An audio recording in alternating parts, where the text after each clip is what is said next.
जैसे कि अभी हम सेकंड लेक्चर में हैं, आप वहाँ पे कौन से लेक्चर में पढ़ा रहे हैं बच्चों को, तो यहाँ पे कार्बन 1 भी हो सकता है, 2 भी हो सकता है, 3 भी हो सकता है, एनीवे जो भी आप लिखना चाहें वो आप लिख सकते हैं।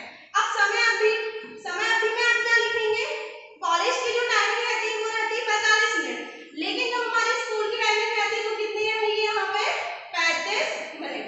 तो इतनी चीजें ये फिल करना है। यहाँ पे यदि किसी को डाउट हो रहा है तो आप मुझे कमेंट करके जरूर बता सकते हैं। अब हम बात करते हैं अपने प्रकरण की। तो प्रकरण, अब यहाँ पे आप जैसे फिजिक्स के हो, केमिस्ट्री के हो, तो आप अपना अपना टॉपिक लिख लीजिएगा। जैसे मैंने प्रकरण यहाँ पे चुना है आदि मानव, क्योंकि मैं आप लोग को जो लेसन प्लान बता रही हूँ ना वो बताऊंगी हिस्ट्री का।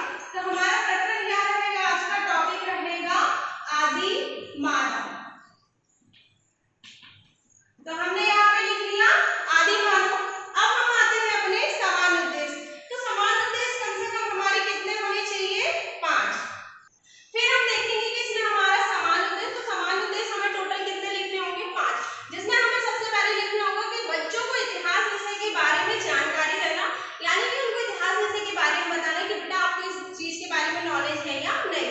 यदि आप दूसरा सब्जेक्ट बनाते हैं तो दूसरे सब्जेक्ट के बारे में आप यहाँ इतिहास की जगह यहाँ आप क्या लिख सकते हैं, भूगोल लिख लीजिएगा, कॉमर्स लिख लीजिएगा, अर्थशास्त्र, फिजिक्स, केमिस्ट्री, आप जो भी सब्जेक्ट लिखना चाहें आप यहाँ पे लिख लीजिएगा। बाकी ये जो सारी चीजें रहेंगी वो सब आपकी एक जैसी रहेंगी।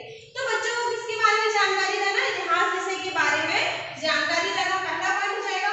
दूसरा हो जाएगा इसमें कि छात्रों को प्राचीन काल के बारे में बताना। अब इतिहास के बारे में हम समझेंगे तो बच्चों को किसके बारे में बताएंगे, हम प्राचीन काल के बारे में उनको जानकारी देना।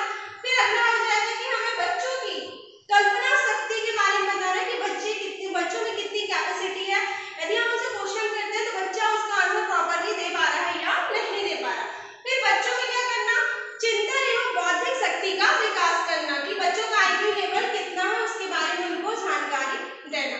नेक्स्ट आ जाएगा हमारा अतीत से परिचय कराना, उनको कितना नॉलेज है इस सब्जेक्ट के बारे में, या कभी आदि मानव के बारे में नाम सुना है नहीं सुना है, इसके बारे में उनको क्या कराना, नॉलेज देना। तो ये तो हो गए हमारे समान उद्देश्य। समान उद्देश्य हमारी पूरी एक जैसे रहेंगे, जहां जहां आपका इतिहास आता है वहां वहां आप अपने सब्जेक्ट लिख सकते हैं। अब हम बात करते हैं अपने विशिष्ट उद्देश्य की। तो विशिष्ट उद्देश्य में हम क्या लिखेंगे, अभी तक तो हम इतिहास के बारे में बता रहे थे बच्चों को, तो विशिष्ट उद्देश्य में हम लिख लेंगे कि बच्चों को किसके बारे में बताना, आदि मानव के बारे में, बच्चों को आदि मानव के बारे में जानकारी देना या अध्ययन कराना। अब हम आते हैं अपने शिक्षण सहायक सामग्री।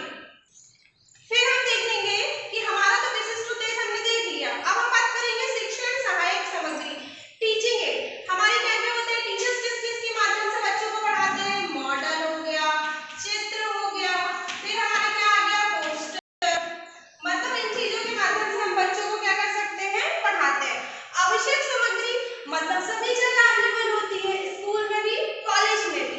तो आवश्यक सामग्री हमारी क्या होगी, सबसे पहले ये चॉक, जो कि हम लिख रहे हैं यहाँ पे चॉक, ये मैं किस पे लिख रही हूँ, ब्लैक बोर्ड पे यानी कि श्याम पर।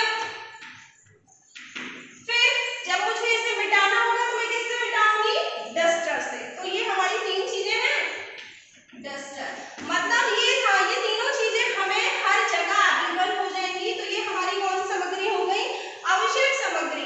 आवश्यक सामग्री हमारी क्या क्या हो जाएगी, चॉक, स्टैम्पर, डस्टर, और हमारी शिक्षण सहायक सामग्री मॉडल, चित्र और पोस्टर।